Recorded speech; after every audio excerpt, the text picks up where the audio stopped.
আপনাদের বাসায় যদি হাফ কাপ দুধ থাকে তাহলে কিন্তু আপনারা এখন হুইপ ক্রিম বানাতে পারবেন। এখন বাইরে থেকে আর হাজার হাজার টাকা দিয়ে হুইপ ক্রিম কিনতে হবে না, বাসাতে জাস্ট ইজি ভাবে এই ক্রিমটা বানাতে পারবেন। আর সব থেকে মজার বিষয় হইতেছে এটা দিয়ে আপনারা যে কোনো ডিজাইনই করতে পারবেন, খুব ইজি ভাবে হয়ে যায়। একটা ডিম দিয়ে চুলায় আজকে আমি কেক বানিয়ে দেখাবো। যখনই বাচ্চারা বায়না ধরবে কেক খাবে তখনই কিন্তু আপনারা ইজি ভাবে এই কেকটা ইজিলি ওদের মেক করে দিতে পারবেন। আর এই কেক বানানোর জন্য আমার প্রথমেই লাগবে হাফ কাপের মতো দুধ। এই হাফ কাপের মতো দুধ এখন আমি একটা হাঁড়িতে নিয়ে নিয়েছি। আর এখন লাগবে আমার হাফ কাপের মতো বাটার। দুধ আর বাটারটাকে এখন আমি খুব ভালোভাবে গলিয়ে নেব। চুলার আঁচটাকে অন করে দিয়ে তারপরে এটাকে আমি গলিয়ে নিচ্ছি। যখনই বাটারটা গলে এরকম বলক চলে আসবে তখনই এটাকে আমি নামিয়ে নেব। এখন এটাকে একটু ঠান্ডা করে নিয়েছি, তারপর একটা ব্লেন্ডারে জারে নিয়ে এটাকে এখন আমি 2 থেকে 3 মিনিটের মতো একটু ভালোভাবে ব্লেন্ড করে নেব। আমাদের ক্রিমের মেইন পার্ট কিন্তু এখন একদমই রেডি হয়ে গিয়েছে।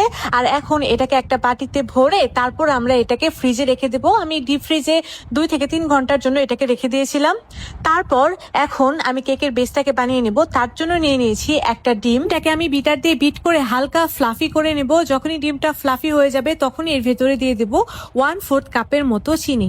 আচ্ছা, 1/4 কাপের মতো চিনি কিন্তু আমি 2 বারে দিব, তাহলে কেকটা মানে কেকের যে ফোমটা ওইটা খুব সুন্দর হবে। এটা ডিমের সাথে মিশে যাওয়ার পর আমি আবারও যতটুকু চিনি বাকি ছিল ততটুকু দিয়ে আমি আবারও খুব ভালোভাবে বিটার দিয়ে বিট করে নিচ্ছি।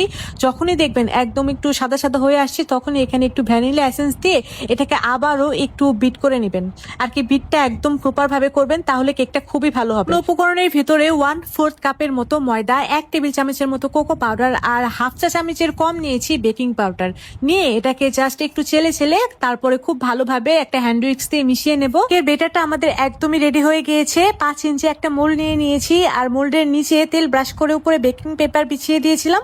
তারপরে বেটারটুকুকে ঢেলে দিয়েছি। সসপ্যানকে প্রথমে 5 মিনিট খুব ভালোভাবে গরম করে নিয়েছিলাম। তার ভেতরে স্ট্যান্ড দিয়ে কেকের মোল্ডটাকে দিয়ে 2টা ঢাকনা দিয়ে ঢেকে দিয়েছি। আর এটাকে আমি লো আছে প্রায় 20 মিনিটের মতো বেক করব। আমার এটা হইতে 15 মিনিট লেগেছে, যেহেতু এক ডিম দিয়ে। মোটা তলানি যুক্ত সসপ্যান নিলে ভিতরে পানি বা বালি কিচ্ছু দিতে হয় না। যাই হোক, 3 ঘন্টা পরে ডিপ ফ্রিজ থেকে ক্রিমটাকে বের করে নিয়েছিলাম। ক্রিমটাকে বের করে নিয়ে নিচে অনেকগুলো বরফ দিয়ে তারপর এটাকে খুব ভালোভাবে বিট করে নিচ্ছি।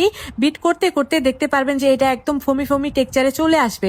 আচ্ছা, এটাকে কিন্তু অতিরিক্ত বিট করা যাবে না। অতিরিক্ত বিট করলে কিন্তু এটা বাটারি হয়ে যাবে। যখনই ক্রিমটা ফমি হয়ে আসবে তখনই এখানে দিয়ে দিবেন হইতেছে গিয়া পাউডার সুগার। চিনিটাকে দিয়ে এটাকে জাস্ট 30 সেকেন্ডের মতো একটু বিট করে নিলেই কিন্তু এটা রেডি হয়ে যাবে। এটা কিন্তু এত বেশি বিট করা যাবে না, বেশি বিট করলে এটা কিন্তু আবারও ছাড়া ছাড়া হয়ে যাবে। জাস্ট আপনারা অল্প বিট করে নেবেন। আর এই ফাঁকে দেখতেই পাচ্ছেন আমার কেকটাও ঠান্ডা হয়ে গিয়েছে। আর আমার যে পুচকি বুড়ি বাসায় আছে উপরে একটু খেয়েও নিয়েছে, দেখতেই পাচ্ছেন আপনারা।